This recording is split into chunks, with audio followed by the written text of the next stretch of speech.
उत्तर प्रदेश के लोग स्वागत भी अच्छा करते हैं और उत्तर प्रदेश के लोग जब विदाई करेंगे वो भी बड़ी अच्छी करेंगे। बाहर मचल रहा है खूब तूफान, गहरे अनुभव से निकला होगा ज्ञान। कहीं समाजवाद का मुलम्मा चढ़ा परिवारवाद, कहीं आम आदमी के चेहरे के पीछे छुपी राजशाही और जुबान पर चढ़ा शब्द तानाशाही। सारा विपक्ष, हिटलर ने भी यही किया था। जब हिटलर आया था, हिटलर ने 3 महीने में कर दिया, इन्होंने 10 साल लगा दिए। भाई तुम बताओ ना कि तुमको क्यों परिवार में कोई संतान नहीं हो, तुमको हुआ बता? तुम्हारे पास परिवार नहीं है। ये चौकीदार, ये अदानी अंबानी, ये राफेल, ये परिवार, ये चलता नहीं। आजकल लोग पूछ रहे हैं मोदी का परिवार कौन है? कौन है मोदी का परिवार? कौन है मोदी का परिवार? ये मोदी का परिवार है।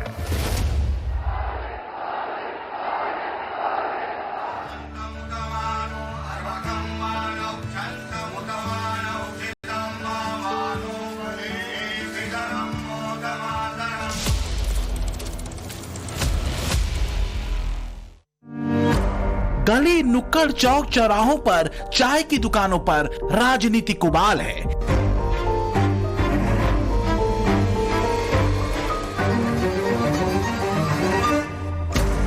एक ही सवाल है, मोदी क्यों 400 पार और विपक्ष की कुंडली में क्या एक और हार?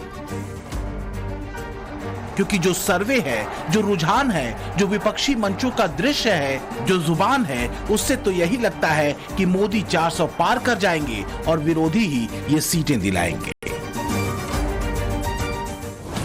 2014 के चुनावों से लेकर 24 के आज के चुनावी दौर तक बदलाव ये हुआ, यहाँ से ही राहुल गुजरेगा, वहाँ ही कांग्रेस खत्म होगा। जो कुछ भी बसा हुआ है वो भी खत्म हो जाएगा। वो बीजेपी का सबसे बड़ा स्टार कैंपेनर कि 2014 में मोदी के कैंपेन की लाइन थी हर हर मोदी, घर घर मोदी, और लगता है 24 में मोदी की लाइन बन चुका है हर घर मोदी परिवार।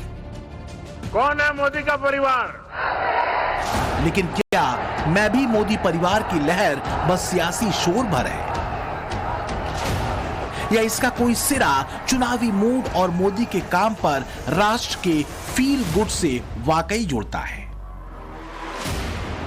इसका पता चलता है टाइम्स नाउ नवभारत ईटीजी के सर्वे में, जिसके बारे में एक एक कर आपको बताएंगे। लेकिन उससे पहले मोदी बनाम विपक्ष की तैयारियों का हाल जान लीजिए।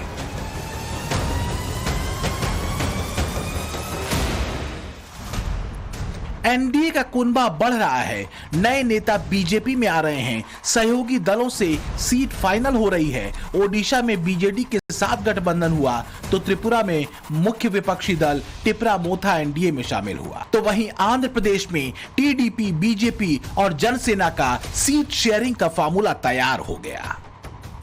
इसकी तुलना में विपक्ष कहां है? विपक्ष का हाल यह है कि कांग्रेस के वरिष्ठ नेता पार्टी छोड़ रहे हैं।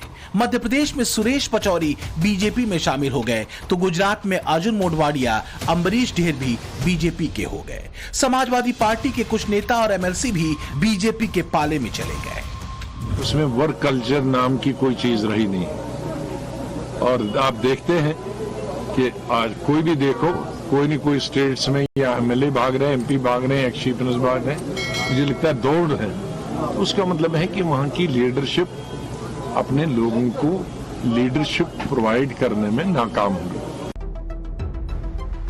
बहरहाल सारी विश्लेषण अपनी जगह, लेकिन सबसे पहले यह समझिए कि 2024 के चुनावों में कौन सी सीट हॉट सीट मानी जा रही है। विपक्षी दलों और बीजेपी की पहली लिस्ट जारी होने के बाद टाइम्स नाउ ईटीजी सर्वे में कांग्रेस, आम आदमी पार्टी और बीजेपी की पहली लिस्ट के मुताबिक 543 सीटों में से 54 ऐसी सीटें हैं जो हॉट सीट्स हैं, जहां दिग्गज चेहरे हैं। इसमें यूपी की 18 सीटें हैं, गुजरात की 4, दिल्ली की 3, झारखंड की 3, केरल की 4, मध्य प्रदेश की 3, राजस्थान की 9, पश्चिम बंगाल की 2, तेलंगाना की 2, असम की 1, त्रिपुरा की 1, कर्नाटक की 1, जम्मू कश्मीर की 1, हरियाणा और आंध्र प्रदेश की 1-1 सीट इसमें शामिल है। टाइम्स नाउ ईटीजी सर्वे में इन 54 हॉट सीट्स पर जो रुझान दिखाई दे रहे हैं, उसमें 40 सीटों पर रुझान बीजेपी के पक्ष में दिखाई दे रहा है, जबकि 3 पर कांग्रेस लीड करती हुई दिख रही है। इसमें 8 सीटें ऐसी हैं जहां मुकाबला कड़ा है। इसमें यूपी की आजमगढ़ सीट है जहां बीजेपी की तरफ से निरहुआ मैदान में है। मुकाबले में अखिलेश यादव हो सकते हैं, हालांकि उनका नाम अभी फाइनल नहीं हुआ है। ये अटकलें सिर्फ इसलिए हैं क्योंकि पिछली बार अखिलेश यादव आजमगढ़ के मैदान में थे। गुजरात में भरूच की सीट पर मुकाबला तगड़ा है। बीजेपी के चैतर वसावा को यहां आम आदमी पार्टी से टक्कर मिलती दिख रही है, हालांकि एज बीजेपी के लिए है। वहीं राजस्थान के जोधपुर में भी टक्कर तगड़ी है। गजेंद्र सिंह शेखावत को चुनौती कांग्रेस से मिल सकती है। कहा यह जा रहा है कि कांग्रेस यहां से पूर्व सांसद मानवेंद्र सिंह जसोल को मैदान में उतार सकती है। बाड़मेर में भी कांग्रेस और बीजेपी के बीच कांटे की टक्कर दिख रही है। शुरू में भी बीजेपी और कांग्रेस के बीच जंग टाइट है, तो वहीं पश्चिम बंगाल के कांती में सुमेंदु अधिकारी का मुकाबला टीएमसी से होना है। केरल के अरपुझा सीट से कांग्रेस नेता केसी वेणुगोपाल को चुनौती सीपीआईएम से मिल रही है, तो वहीं पूर्वी दिल्ली में भी मामला नेक टू नेक है। यहां कड़ी चुनौती बीजेपी के सामने आम आदमी पार्टी की है। टाइम्स नाउ ईटीजी नवभारत के सर्वे में केरल के पत्तनमतिट्टा सीट में अनिल के एंटनी की चुनौती बड़ी है, तो वहीं झारखंड के राजमहल सीट पर ताला मरांडी के लिए रुझान अलार्म बजा रहे हैं। जबकि कुरुक्षेत्र में आम आदमी पार्टी के प्रत्याशी सुशील कुमार गुप्ता के लिए रुझानों में जंग बीजेपी के साथ कांटे की दिख रही है। 2024 की जंग में मोदी ने अपनी टीम को 400 प्लस का टारगेट दे दिया है। पीएम मोदी खुद इस टारगेट के लिए 24/7 काम कर रहे हैं। बीजेपी की कोशिश है कि उत्तर से लेकर दक्षिण तक और पूरब से पश्चिम तक हर राज्य में ज्यादा से ज्यादा सीटें लाने की है। जाहिर है बड़े लक्ष्य को लेकर एनडीए का कुनबा बड़ा हो रहा है, लेकिन सियासी घमासान में मोदी एनडीए और विपक्षी इंडी अलायंस का फर्क अपने पैरामीटर पर बताते रहे हैं। जब गठबंधन सत्ता की मजबूरी का हो, जब गठबंधन भ्रष्टाचार की नीयत से हो, जब गठबंधन परिवारवाद की नीति पर आधारित हो, जब गठबंधन जातिवाद और क्षेत्रवाद को ध्यान में रखकर किया गया हो, तो वो गठबंधन देश का बहुत नुकसान करता है। तो क्या यही वजह है कि इंडी गठबंधन सही आकार नहीं ले पाया? आज भले ही यूपी में अखिलेश राहुल के साथ खड़े हों, बिहार में तेजस्वी राहुल 24 के रण में नई उम्मीदें बिहार से पाले हों, लेकिन बंगाल में ममता से लेकर जम्मू कश्मीर तक तो कांग्रेस इंडी गठबंधन के अपने सहयोगियों को संतुष्ट नहीं कर सकी। अभी भी सीट शेयरिंग को लेकर पेंच कई राज्यों में फंसा है। जहां तक इंडिया अलायंस की बात है, उसमें मैं समझती हूं कि आज पूरे मुल्क के सामने एक बहुत बड़ा चैलेंज है। जम्मू कश्मीर तो लेबोरेटरी है, जो मुल्क में हो रहा है उसकी लेबोरेटरी जम्मू कश्मीर में है, तो हमें तो यहाँ इकट्ठा होना चाहिए था। जब हम यहाँ तितर बितर हो गए तो उसका नेचुरली एक तो हो जाता है वो। तो एक तरफ मोदी की समन्वय की धारा है, सबको साथ लेकर चलने की धारा है, एनडीए के घटक दलों के साथ मजबूत रिश्ते की है, जिसमें सब एक साथ हैं, एक लक्ष्य है। तो दूसरी तरफ राहुल की धारा है, जिसमें जोड़ने का नारा तो है, पर विरोधाभास ये है कि सब जुड़कर भी अलग अलग हो गए। और तो और नीतीश कुमार, जिन्होंने महागठबंधन की नींव रखी, खुद वो एक बार फिर मोदी के साथ हो गए। आप फिर पधारे हैं यहाँ, तो आज हम लोगों को बड़ी खुशी की बात है। आप पहले आए थे, इधर हम गायब हो गए थे, तभी हम फिर आपके साथ हैं। हम आपको आश्वस्त करते हैं कि अब इधर उधर होने वाले नहीं हैं, हम रहेंगे आप ही के साथ।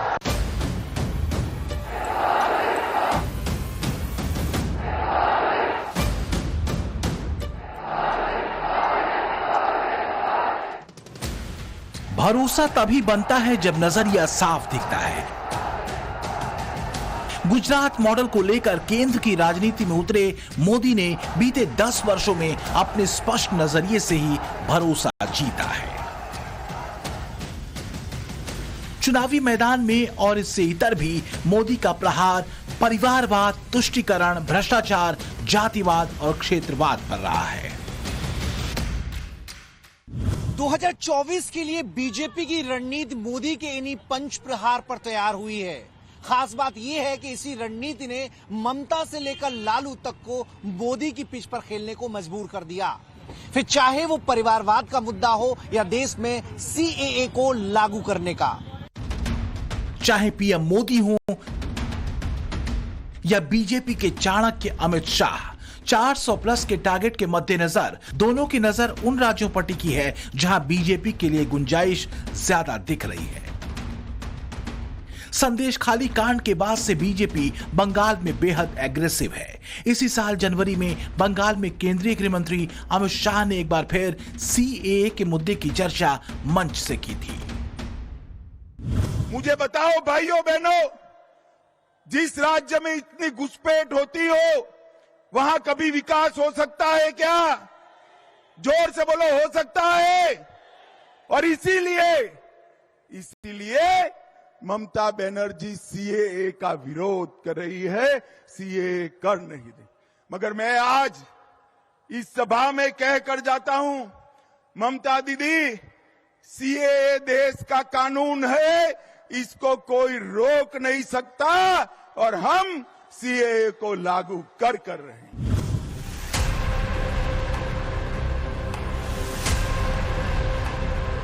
दीदी जानती हैं कि मोदी शाह की रणनीति बंगाल में एक बड़ी चुनौती सामने खड़ी कर सकती है।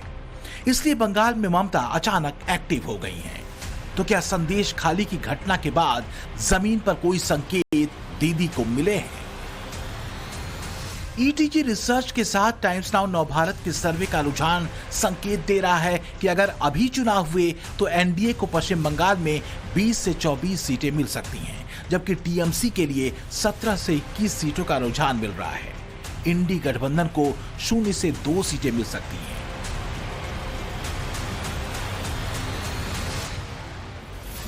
वोट प्रतिशत के हिसाब से भी देखें तो सर्वे में एनडीए को 42% वोट मिलते दिख रहे हैं, जबकि टीएमसी को 40%, जबकि इंडी गठबंधन को 11% वोट मिल सकते हैं। कांग्रेस को एक झटका बंगाल में ममता दीदी ने दिया है। राहुल गांधी इंडी गठबंधन के सहयोगियों की अनदेखी कर जननेता बनने को बेताब हैं, तो वहीं ममता ने बंगाल में 42 की 42 सीटों पर टीएमसी उम्मीदवारों के नामों का ऐलान कर खेला कर दिया है। टीएमसी बंगाल की 42 सीटों पर चुनाव लड़ेगी। अधीर रंजन की सीट पर भी टीएमसी प्रत्याशी होगा। मतलब ये कि कांग्रेस की मौजूदा 2 सीटों पर कांग्रेस की टक्कर टीएमसी से होगी, यानी खतरा यहां भी कांग्रेस के लिए बढ़ चुका है। अधीर रंजन का मुकाबला पूर्व क्रिकेटर यूसुफ पठान से होगा। बहरामपुर सीट पर अधीर रंजन का मुकाबला पूर्व क्रिकेटर यूसुफ पठान से होगा। ममता बनर्जी की अगर कोई अच्छा सोच होती तो कम से कम गुजरात में गठबंधन से एक सीट की मांग कर लेती कि मेरा एक ही उम्मीदवार खड़ा होगी गुजरात से, उनके नाम है यूसुफ पठान। लेकिन यहां उनको इसलिए भेजा गया कि आम लोगों में ध्रुवीकरण हो, बीजेपी को मदद मिले और कांग्रेस पार्टी हारे। लेकिन बात सिर्फ बंगाल की नहीं है। बीजेपी को बूंद बूंद से 400 प्लस का घड़ा भरना है और इसके लिए मोदी का विजन है विकसित भारत का। एक तरफ मोदी विकसित भारत के निर्माण के लिए एक एक ईंट जोड़कर युवाओं के बेहतर फ्यूचर के लिए दिन रात काम कर रहा है। वहीं दूसरी तरफ, और मैं दिन रात कहता हूं तो मुझसे ज्यादा लोग कहते हैं कि मोदी जी इतना काम मत करो। आज ही मैं अरुणाचल प्रदेश, आसाम, बंगाल और उत्तर प्रदेश 4 राज्य में कार्यक्रम करने वाला हूं एक दिन में। तो क्या जो रुझान है वो देश का मन है, मूड है, वो मोदी के ऐसे कमिटमेंट पर मुहर है? बात सिर्फ चुनावी वादों की नहीं है, बल्कि उसे जमीन पर उतारने की भी है। और कम से कम इस मामले में मोदी का report card neat and clean दिखता है। जो रिफ्लेक्शन ईटीजी रिसर्च के साथ टाइम्स नाउ नवभारत के सर्वे का है, उसके मुताबिक अगर आज चुनाव हुए तो एनडीए को 358 से 398 सीटें मिल सकती हैं। इंडी गठबंधन को 110 से 130 सीटें, तेलंगाना की वाईएसआर-सीपी को 21 से 22 सीट, तो ओडिशा में बीजेडी को 10 से 11 सीटें मिलने का अनुमान जताया गया है। हालांकि अब बीजेडी एनडीए का हिस्सा है, मतलब एनडीए इस हिसाब से 400 पार जा सकती है। अगर 2024 की आज की तस्वीर ऐसी है तो वजह क्या है? क्या विपक्ष मोदी के मुकाबले अभी उतना असरदार नहीं दिखता है? क्या राहुल गांधी की भारत जोड़ो यात्रा से लेकर न्याय यात्रा तक कुछ खास नहीं कर पा रही है? आखिर दिक्कत कहां है? सबसे बड़ी दिक्कत है भरोसा, खासकर तब जब मुद्दा देश को संभालने का हो, एक ऐसे मॉडल का हो जो मोदी के गवर्नेंस मॉडल और विजन से ज्यादा भरोसेमंद और असरदार दिखे। अगर रुझान मोदी गवर्नेंस मॉडल के हक में दिखते हैं तो इसकी एक बड़ी वजह मोदी का भविष्य को लेकर विजन है। 2014 से 24 का सक्सेस मॉडल, दमदार विदेश नीति, चढ़ती अर्थव्यवस्था का ग्राफ और घटक दलों को साथ लेकर चलना, नए दोस्तों को जोड़ना, उनकी परवाह करना मोदी की लीडरशिप का हिस्सा है। जबकि दूसरी तरफ की लीडरशिप में किसी गवर्नेंस मॉडल का अभाव दिखता है, विजन साफ नहीं दिखता, कमजोर लीडरशिप को लेकर सवाल उठते हैं, यहां तक कि साथी दल भी असंतुष्ट नजर आते हैं। पॉलिटिक्स यही होती है कि आप कंसेंसस बनाएं, सहमति बनाएं, 10 में से 4 मुद्दों पे सब लोग साथ काम करने के लिए तैयार हो। ये काम आसान नहीं है। प्रोग्राम चला जा रहा, उस यात्रा में इंडिया के कितने घटक दलों से पहले पूछा गया, स्ट्रेटेजी जब बन रही थी, रणनीति बन रही थी कि क्या रूट बनेगा, कैसे कैसे होगा, इसलिए कई दल असहज हो गए। जिस तरह से सबको संयुक्त रूप से भाग लेना चाहिए, नहीं भाग ले पा रहे। और आप कंपेयर कीजिए कि एनडीए के किस तरह से कार्यक्रम होते हैं। हम लोग अभी शामिल हुए हैं, कुछ ही वक्त हुआ है, कुछ ही देर हुई है, जिस तरह से हमारे साथ वो कोऑर्डिनेट कर रहे हैं। जिन राज्यों में बीजेपी ने नए गठबंधन किए हैं, उन राज्यों की लोकसभा सीटें अगर देखें तो बिहार में 40, महाराष्ट्र में 48, ओडिशा में 21, आंध्र प्रदेश में 25 और त्रिपुरा में 2 सीटें हैं। नरेंद्र मोदी को 370 पार और एनडीए के 400 पार के टारगेट को ये करीब ला सकती है। ओडिशा में बीजेडी अब एनडीए का हिस्सा है, तो वहीं आंध्र प्रदेश में भी टीडीपी और जनसेना का गठबंधन बीजेपी के साथ हुआ है। दूसरी तरफ महाराष्ट्र में एनसीपी और शिवसेना शिंदे गुट के साथ बीजेपी की सीट शेयरिंग फाइनल हो चुकी है। महाराष्ट्र में 2024 के रण के लिए बड़ा टारगेट शाह ने सेट कर दिया है। और बहनों, इस बार 40-41 नहीं चलेगा, इस बार 45 से ज्यादा सीटें मोदी जी की झोली में डालने का काम महाराष्ट्र की जनता ने किया। ईटीजी रिसर्च और टाइम्स नाउ के सर्वे में बिहार में फिलहाल एनडीए को 36 से 38 सीटें मिल सकती हैं, जबकि इंडी गठबंधन को 2 से 4 सीटें मिलती दिख रही हैं। इसी तरह महाराष्ट्र में एनडीए को 48 सीटों में से 34 से 38 सीटें सर्वे में मिलती दिख रही हैं, जबकि इंडी गठबंधन को 9 से 13 सीट और अन्य के खाते में 1 सीट जा सकती है। ओडिशा में भी अगर आज चुनाव हुए तो ईटीजी टाइम्स नाउ के सर्वे में जो रुझान मिल रहे हैं उसके मुताबिक एनडीए को 10 से 11 सीटें मिल सकती हैं, जबकि इंडी गठबंधन के हिस्से में एक भी सीट जाती नहीं दिख रही। बीजेडी जो अब एनडीए का हिस्सा है, उसके पास भी 10 से 11 सीटें जा सकती हैं।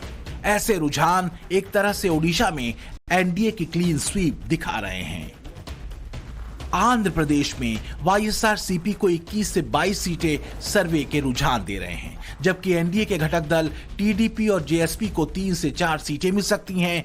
बीजेपी को फिलहाल सर्वे में एक भी सीट मिलती नहीं दिख रही। तो सवाल वही है कि मोदी सचमुच 400 पार या सिर्फ नारेबाजी? और क्या राहुल की न्याय यात्रा ने कांग्रेस की जमीन बचा ली? महागठबंधन के तौर पर एक बड़ी उम्मीद कांग्रेस के हाथ लगी थी, लेकिन क्या कांग्रेस उससे चूक गई? कहा तो यह भी जा रहा है कि इस बार बीजेपी दक्षिण से बड़ा सरप्राइज दे सकती है। सबसे बड़ा सरप्राइज बीजेपी तमिलनाडु से दे सकती है। यहाँ मोदी के सिपहसालार के तौर पर के अन्नामलाई ने जमीन पर बीजेपी की पकड़ को और मजबूत किया है। ईटीजी टाइम्स नाउ नवभारत के सर्वे में बीजेपी को तमिलनाडु की 39 लोकसभा सीटों में से 2 से 6 सीटें मिल सकती हैं। ये यकीनन बीजेपी के लिए बड़ी बात होगी। तो वहीं कांग्रेस को 5 से 7 सीटें सर्वे में मिल रही हैं। डीएमके को 24 से 28 सीटें और एआईएडीएमके को 1 से 3 सीट रुझानों में मिल रही है, जबकि 2 सीट अन्य के पास जा सकती है। 2024 में तमिलनाडु एक नया इतिहास रचने जा रहा है, जो ऐतिहासिक एन मक्कड़ पदयात्रा आज पूरी हुई है, वो इसका सबसे बड़ा सबूत है। सांस्कृतिक चेतना के सूत्र से मोदी ने दक्षिण को साधा है। 20 जनवरी को तमिलनाडु के तिरुचिरापल्ली में पीएम मोदी थे। 19 जनवरी को चेन्नई में, 17 जनवरी को पीएम मोदी केरल के त्रिपयार पहुंचे थे और गुरुवायूर मंदिर में पूजन अर्चन किया था। तो इससे पहले 3 जनवरी को भी पीएम मोदी केरल के त्रिचुर में थे। ईटीजी टाइम्स नाउ नवभारत के सर्वे में केरल में बीजेपी को 1 सीट मिल सकती है, कांग्रेस को 8 से 10 सीटें, सीपीएम को 6 से 8 सीट और आईयूएमएल को 1 से 2 सीट, जबकि अन्य के खाते में 1 से 2 सीटों का रुझान दिख रहा है। तो 400 प्लस के आंकड़े को साधने के लिए मोदी गठबंधन को बढ़ा रहे हैं, नए मित्र बना रहे हैं, फटाफट सीटों के बंटवारे को फाइनल कर रहे हैं और दूसरी तरफ राहुल अभी अपना यात्रा संस्मरण लोगों को सुना रहे हैं। गर्मी, बारिश, बर्फ सब कुछ देख लिया और रास्ते पे हजारों लोगों से बात हुई। यात्रा के अंदर से, भीड़ से एक बहुत अच्छा सुंदर नारा आया, नफरत के बाजार में मोहब्बत की दुकान खोलनी है। क्योंकि ये देश नफरत का नहीं है, हिंसा का नहीं है, मोहब्बत का देश है। मगर बीजेपी, आरएसएस के लोग जहां भी जाते हैं भाई को भाई से लड़ा देते हैं। नफरत के बाजार में मोहब्बत की दुकान वाला नारा 2023 में हुए 5 राज्यों के चुनाव में भी राहुल गांधी और कांग्रेस ने खूब उछाला था, लेकिन 2 राज्यों में सरकारें हाथ से फिसल गईं और तीसरे में बीजेपी ने अपनी सत्ता बरकरार रखी। राहुल के पास नफरत के बाजार में मोहब्बत की दुकान वाला नारा है। लालू मोदी के परिवार पर सवाल उठाते हैं, अखिलेश मोदी को हिटलर बताते हैं। सवाल यह है कि मुद्दा है क्या विपक्ष का मोदी के खिलाफ? मोदी क्या है? मोदी कोई चीज है क्या? ये नरेंद्र मोदी आजकल परिवारवाद पर हमला कर रहे हैं। अरे भाई तुम बताओ ना कि तुमको क्यों परिवार में कोई संतान नहीं तुमको हुआ, बताओ।